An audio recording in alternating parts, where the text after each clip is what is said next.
Assalamualaikum warahmatullahi wabarakatuh. Perkenalkan, nama saya Amira Ratu dengan NPM 2315061 dari Paspas TIB. Jadi di sini saya mau menjelaskan rangkaian yang telah kami buat, di mana di sini terdapat 4 LED.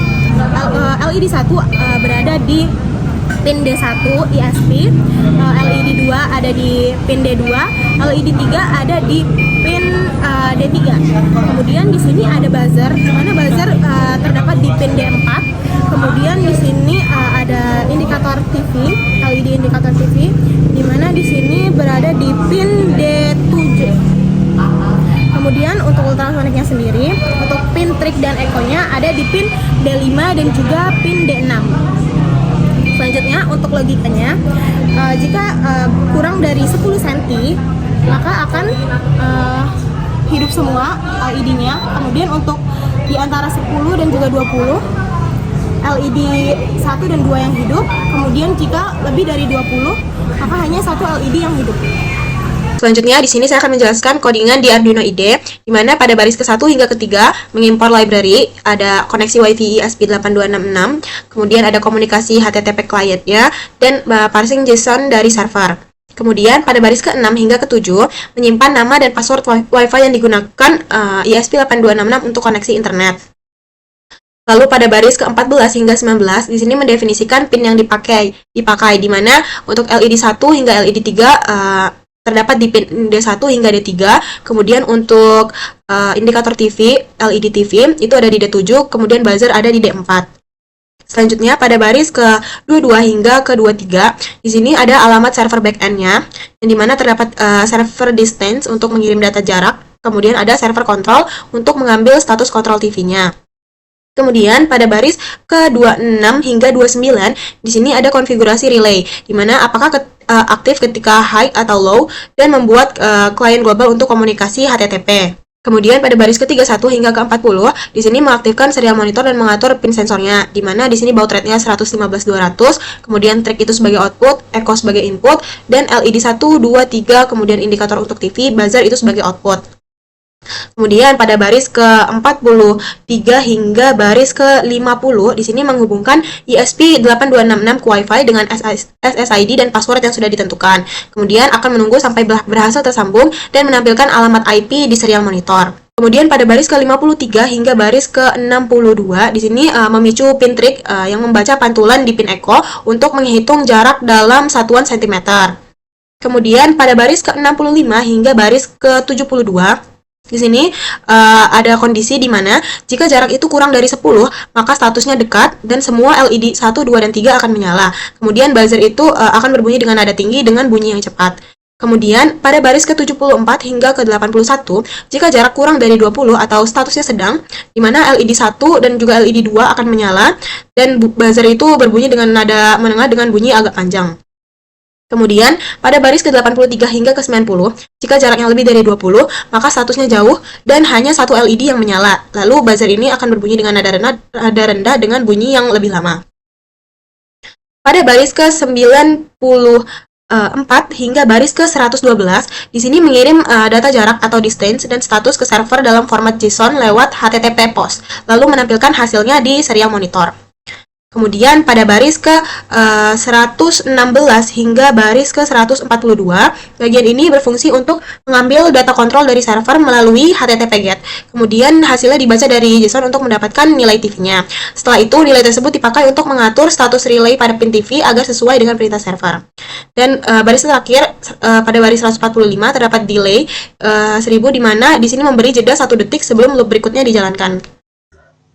Assalamualaikum warahmatullahi wabarakatuh. Halo, perkenalkan nama saya Dimas Ika Putra Santoso dengan NPM 231506114. Di sini saya akan menjelaskan source code JavaScript yang digunakan pada rangkaian IoT kelompok kami, di mana di sini pada front end saya menggunakan HTML, CSS dan juga JavaScript, dan saya akan menjelaskan JavaScript-nya. Lalu pada bagian back end saya juga menggunakan JavaScript dengan runtime Node.js serta micro framework Express.js untuk mempermudah routing dan juga membangun bisnis logic dengan source code yang lebih simple daripada hanya menggunakan Node.js biasa. Oke, pertama di sini saya akan menjelaskan script JS dari front end-nya terlebih dahulu, di mana pada pada bagian awal di sini bisa dilihat terdapat variabel IP dan juga API URL, di mana IP ini akan digunakan untuk dimasukkan ke variabel API URL. Bisa dilihat di sini kita menggunakan backtick bracket untuk memasukkan variabel beserta string, dan mengkombinasikan variabel dan string dan membentuk sebuah API URL yang nantinya akan digunakan untuk mengambil data dan juga menginput data ke backend. Di mana IP ini didapat dari masing-masing IP address device, di mana ini akan menyesuaikan jika kita mengganti internet pada device, maka IP-nya juga perlu diganti sehingga API URL-nya akan berubah nanti. Yang pertama ini ada utility function, di mana di sini ada function show message dan juga show loading, di mana function-function ini merupakan function utility yang digunakan untuk front end-nya. Seperti di sini menampilkan message jika ada perubahan dan juga loading jika terdapat ada sebuah jeda ketika manipulasi data dan semacamnya. Di sini ada functionality login, di mana di sini pada JavaScript kita harus menggunakan asynchronous untuk melakukan pengambilan data pada backend dan melakukan manipulasi seperti itu. Di mana function login ini dia akan menerima username dan juga password yang dimasukkan oleh user, di mana pada source code didapatkan dengan dokumen .element by id, username dan juga password. Jadi jika password dan username-nya tidak diisi, di sini ada error catch-nya. Kemudian dia akan menampilkan message please fill, masukkan username dan password-nya seperti itu. Lalu show loading jika true.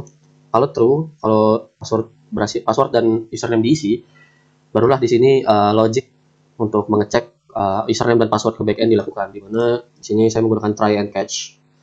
Di mana try ini akan mencoba mengirimkan username dan password tadi ke backend.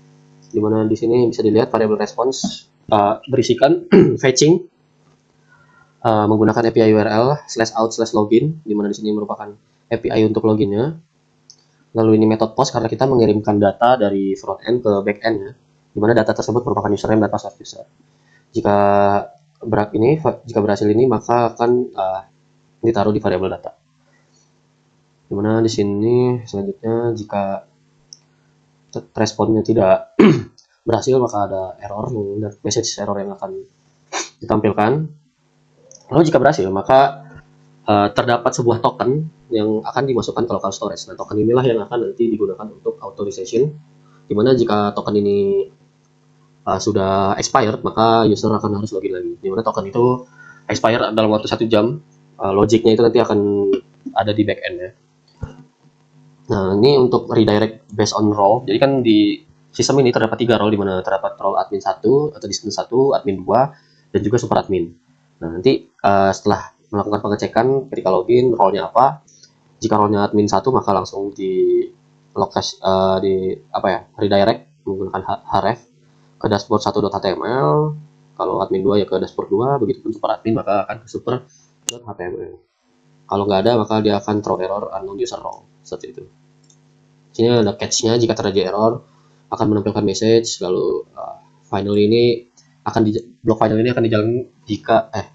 ini akan dijalankan ketika kodenya berhasil ataupun tidak. Jadi mau kodenya gagal atau enggak, dia akan tetap jalan. Nah, authentication check ini dia akan memeriksa token yang disimpan di local storage tadi. Kalau dia tokennya false atau enggak ada, dia akan langsung logout, menjalankan fungsi logout. Kalau ada ya dia akan nge-return true dan akan tetap login misalnya. Ini ada function logout, di mana function logout ini sangat simpel, dia hanya perlu menghapus token JavaScript web tokennya di local storage yang disimpan di local storage, dan otomatis authorization-nya akan hilang karena tokennya itu udah nggak ada, dan otomatis akan di redirect ke index.html. Index.html ini adalah halaman loginnya. Nah, di sini ada functionality load distance atau mengambil data jaraknya, di mana function ini asinkronus ya, bisa dilihat asing, di mana dia melakukan pengecekan autentikasinya terlebih dahulu. Jika tokennya masih berfungsi atau masih belum expire maka barulah logiknya dijalankan, di mana pada function ini melakukan fetching data ke API URL distance, dan type ini adalah tergantung rangkaian 1 atau 2-nya. Jadi kalau admin 1 maka akan mengambil data dari rangkaian 1, maka type-nya ini juga akan 1 nanti. Itu akan di HTML nanti. Dia akan ngecek authorization barrier tokennya dulu. Kalau error dia akan nge-throw error, jika tidak maka responnya itu datanya itu akan disimpan di variable data. Nantinya akan ditampilkan ke front end atau HTML seperti itu. Ini adalah logic untuk menampilkan datanya di table. Lalu sini ada load control, lalu digunakan untuk mengambil data switch control untuk TV-nya, di mana di sini bisa dilihat dilakukan pengecekan autentikasi. Jika perlu maka dilakukan hit API fetching data kontrolnya, apakah TV berada pada status menyala atau mati. Lalu jika tidak maka akan dilakukan di throw error.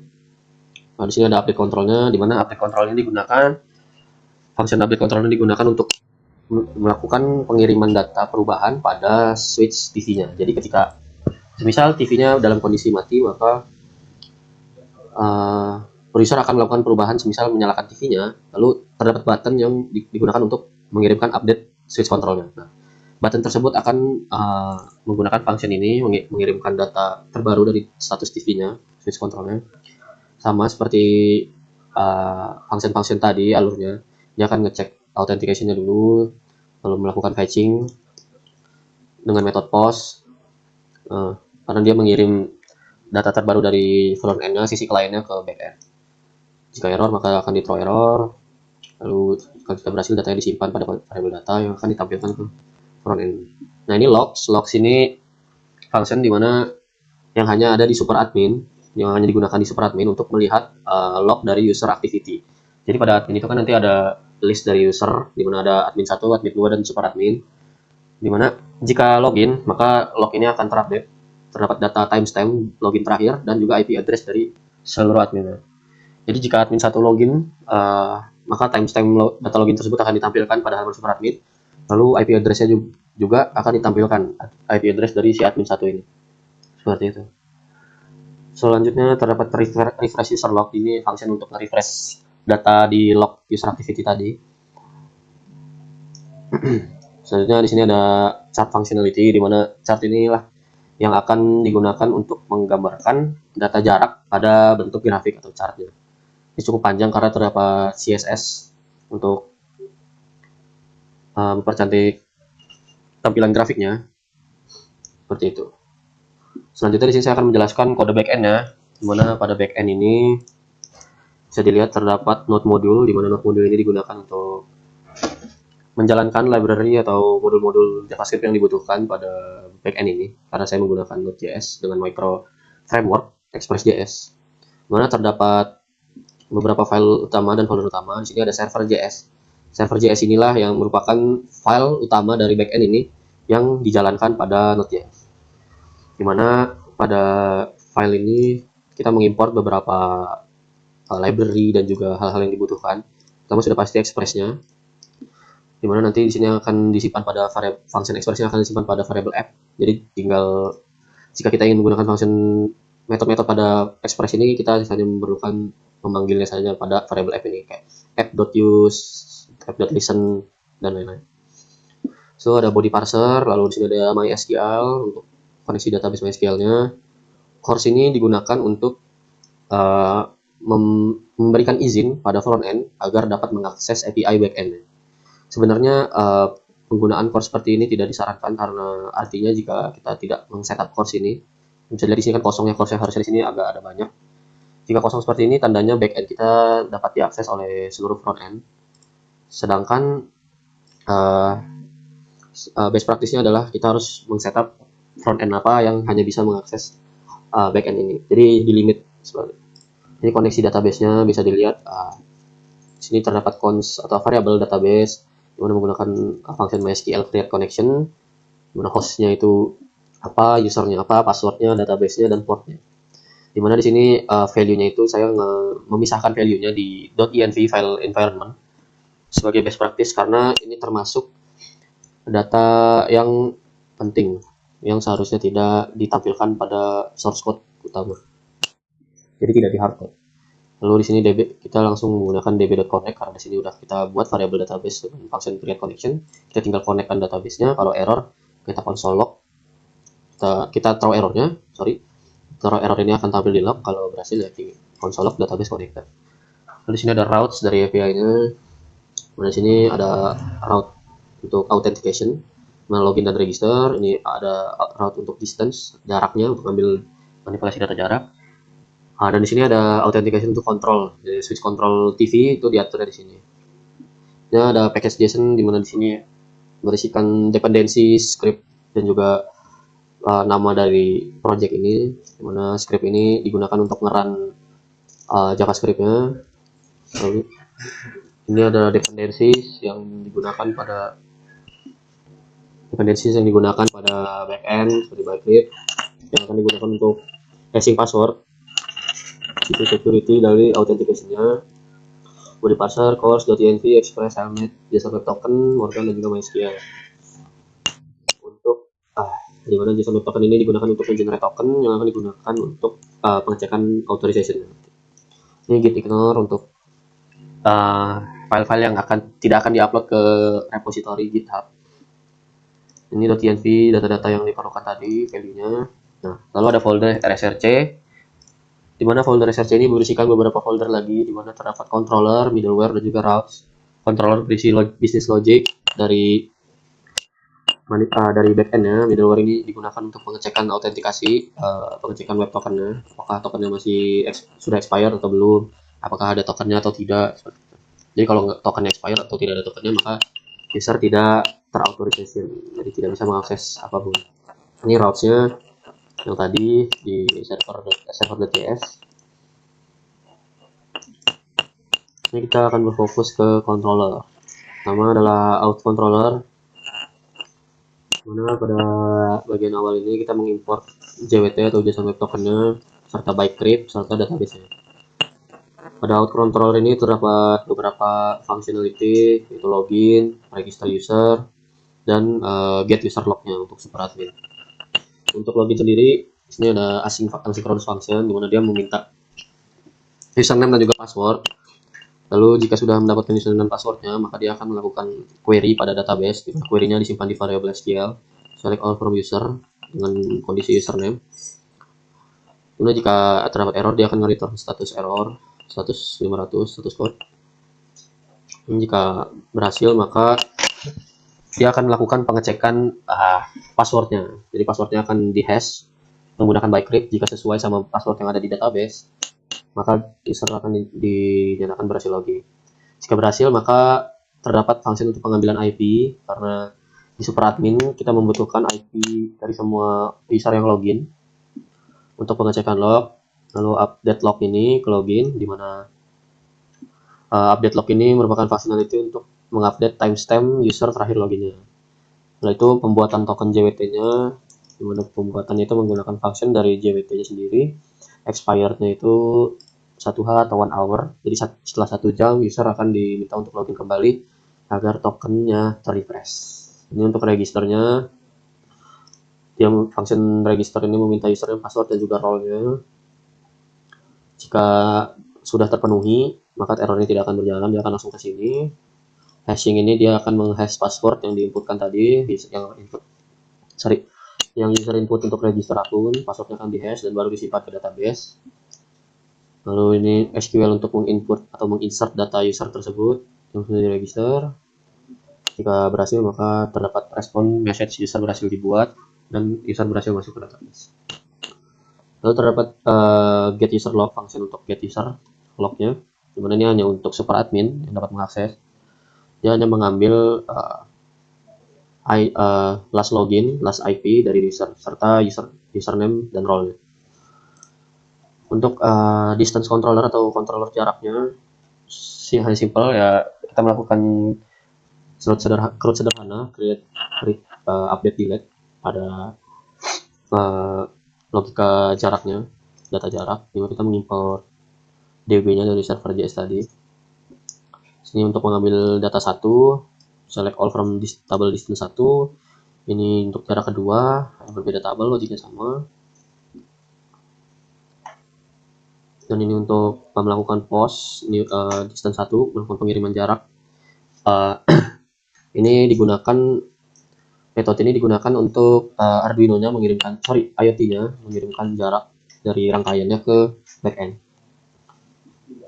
Ini juga untuk post distance 2-nya sama untuk rangkaian kedua. Nah, ini untuk get all distance, di mana data ini combine distance 1 dan distance 2 menggunakan query join. Di mana data ini akan ditampilkan pada tabel super admin yang menampilkan kedua data tersebut. Selanjutnya terdapat switch controller, dimana di sini untuk logic bisnis untuk mengatur switch TV-nya. Hanya terdapat dua metode, get dan juga update. Dimana get control ini dia akan mengambil status TV terbarunya, switch TV-nya apakah on atau off. Nah, update ini akan digunakan ketika kita ingin mengubah status TV-nya seperti mematikannya atau menghidupkannya. Maka dia akan mengirimkan statusnya dan mengupdate-nya menggunakan SQL update switch conditions, lalu set TV-nya itu kondisinya 0 atau 1, di mana 0 itu mati, 1 itu hidup. Oke, mungkin itu saja yang dapat saya jelaskan pada logic bisnis backend serta front end-nya. Mungkin selanjutnya akan dijelaskan oleh teman-teman saya. Terima kasih. Baik, perkenalkan nama saya Andika Junior, benar dengan NPM 2315061050. Setelah penjelasan mengenai rangkaian yang dimana dapat mengukur sebuah jarak dan juga suhu, di sini kami juga membuat tempat sebagai panel monitoringnya. Nah, monitoring yang kami gunakan itu berbasis website, yang dimana jika website tentunya membutuhkan sebuah code build atau pembangunan dengan menggunakan kode. Nah, di sini saya akan menjelaskan mengenai struktur awal dari website kami. Di mana di sini saya akan menjelaskan mengenai HTML atau Hypertext Markup Language-nya yang menjadi struktur fondasi utama pembangunan website. Di sini kami ada 4 halaman, yang dimana itu terdiri dari halaman login, dashboard 1, dashboard 2, dan super admin control panel. Oke, kita mulai dari penjelasan mengenai login terlebih dahulu. Nah, kalau kita membuat kode HTML, pastinya kita menggunakan memanggil struktur awalnya terlebih dahulu, yaitu doctype HTML tersebut. Dan barulah kita bisa merangkai struktur lainnya. Nah, selanjutnya untuk fungsi login ini, nah, di sini kami mengimport style CSS-nya, kemudian kami memakai import dari interfont Google agar fontnya lebih terlihat bagus dan menarik. Nah, kemudian di sini ada kelas log container dengan titel IoT Ultrasonic System. Di sini ada kolom username dan kolom password. Nah, di sini dapat diinputkan mengenai username dan password yang sudah terdaftar. Kemudian ada juga button untuk sign in. Di sini agar untuk kita dapat masuk dengan menginputkan username dan password. Kemudian di sini juga ada script type module, source-nya JavaScript. Itu untuk memanggil fungsi dari JavaScript yang dapat menjalankan fungsi login ini. Itu ada di folder lain.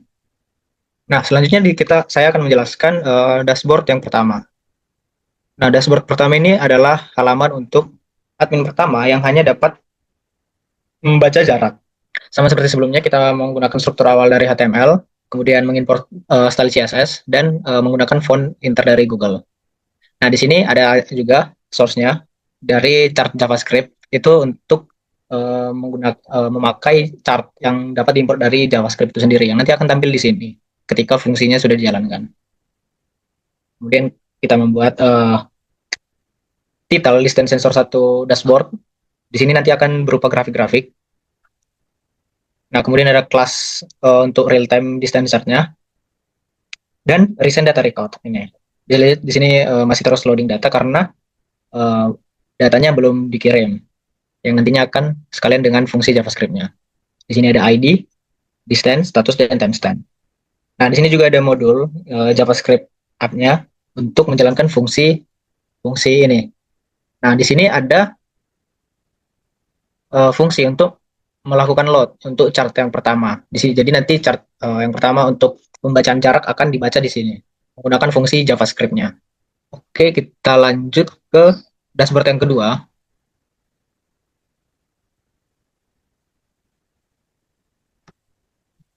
Nah, untuk yang dashboard kedua, sama seperti dashboard yang pertama, hanya saja ini untuk role kedua. Tapi dari segi struktur kode sama saja dan fungsinya juga sama.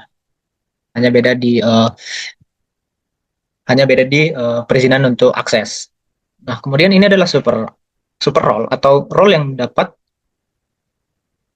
melihat keseluruhan. Jadi dapat memonitoring keseluruhan dari kondisi yang dijalankan. Nah, seperti ini. Nah, di sini sama seperti sebelumnya, membuat struktur awal, import styling, dan import font. Ada import chart juga yang dapat digunakan untuk chart pembacaan grafik dari JavaScript.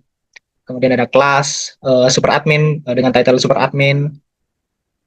Kemudian ada kolom untuk distance sensor 1 dan distance sensor 2. Jadi yang dibaca di dashboard pertama untuk role pertama dan dashboard kedua untuk role kedua dapat dibaca keduanya oleh super admin atau super role yang dapat membaca semua data.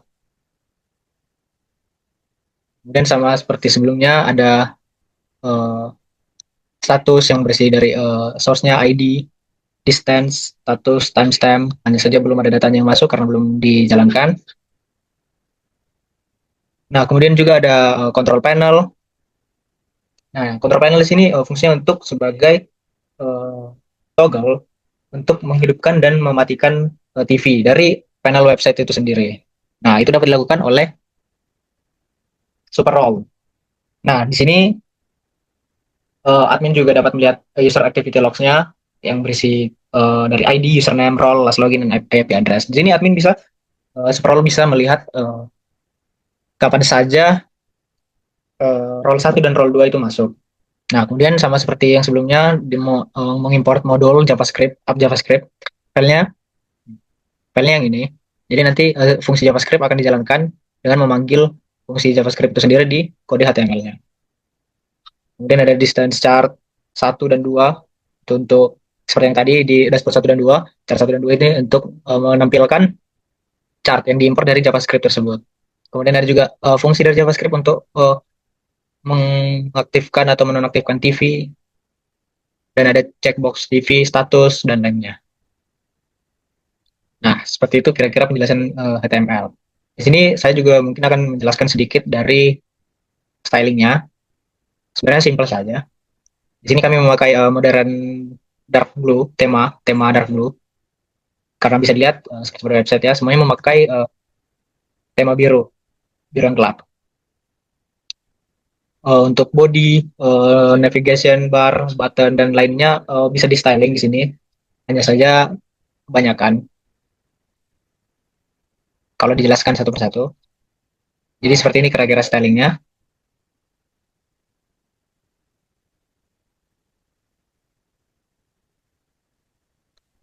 Jadi semua kelas yang udah dipanggil dalam HTML ini seperti kelas navbar, kelas card, dan kelas lainnya akan di styling melalui style CSS ini dengan memanggil juga seperti ini. Navbar lalu di styling dalam kolom bawahnya dengan menggunakan kode styling CSS. Oke, baik, saya rasa hanya sekian penjelasan dari saya. Jika ada kesalahan kata dan kesalahan penjelasan mohon dimaafkan. Sekian dan terima kasih. Assalamualaikum warahmatullahi wabarakatuh. Perkenalkan, nama saya Dimas Eka Putra Santoso dengan NPM 231506114. Di sini saya akan menjelaskan alur dari front end websitenya, di mana di sini ada tampilan awal dari websitenya. Kita harus login terlebih dahulu. Jadi sini saya akan mencoba untuk login sebagai admin 1 atau admin distance yang 1. Sini kalau login sukses akan langsung diarahkan ke dashboard admin 1, di mana dia akan memonitoring rangkaian ultrasonic yang mendeteksi untuk jarak 1. Di sini bisa dilihat terdapat chartnya yang menunjukkan perubahan dari jaraknya. Lalu di sini ada data recordnya, di mana di sini bisa dilihat terdapat ID dari distance-nya, jaraknya dalam satuan sentimeter, lalu statusnya apakah rangkaiannya sedang aktif. Ini bisa dilihat rangkaiannya sedang aktif, lalu timestamp-nya, di mana terdapat waktu di mana data ini direcord. Untuk tampilan admin jarak itu seperti ini saja, sama seperti admin yang kedua. Saya akan coba login. Jadi terdapat chart dan juga data recordsnya. Lalu sini ada fitur logout untuk kita keluar dari dashboard. Yang terakhir ada super admin, di mana super admin ini dapat melihat dua jarak sekaligus, di mana terdapat distance 1 dan juga distance 2 untuk bagian chartnya. Dan di sini juga terdapat data recordnya, di mana di sini keduanya terlihat distance 1 dan juga distance 2 secara bersamaan sama timestamp-nya. Dan juga di super admin ini terdapat TV control panel yang dapat digunakan untuk mengatur nyala dan matinya lampu LED TV. Jika kita ingin menyalakan, tinggal centang lalu klik update control ini. Lalu terakhir di sini ada user activity log, di mana bisa dilihat terdapat list dari admin-admin yang login, di mana terdapat role-nya dan juga last loginnya, terdapat timestamp dan juga IP address dari admin yang login sesuai dengan device yang digunakan.